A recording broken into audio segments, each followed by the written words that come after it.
one thing that I've always wanted access to is like when they come over the radio and say, driver the crew chief of the 12 to the hauler after this. Is there any good stories or any ones that you care to share that maybe stick out in your mind of some of your best post-race hauler meetings? Because also, like all the fans know, is the 12 car driver and crew chief called to the hauler. Yeah. What happens in the hauler? I know when I worked for Tony and he'd come back from that, it was always, you could tell how it went by looking at his face, but it was always kind of comical. Yeah, so I've always been, and then I'll go to my grave this way of keeping those stories to myself. But I got to tell you, some of them people wouldn't believe.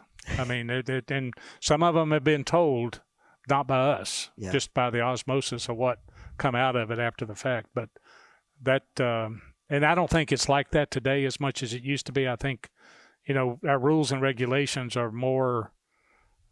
We try to make it more black and white to where, as the race unfolds, you handle all these things. Every now and then, and quite frankly, I tell you, the quality of crew members and drivers and everything is at a point where you really don't have to have those principal moments with the students anymore. Not like it was, in those days. But I wouldn't have traded that part for anything in the world, even though it was uncomfortable, and you really didn't want to have them.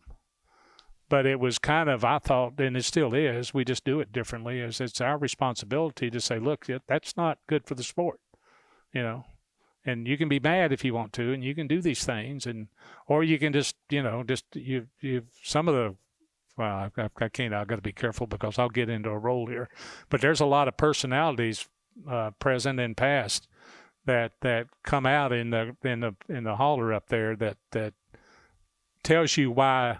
I've always said this sport's got a lot of character, and it does because of the characters in it.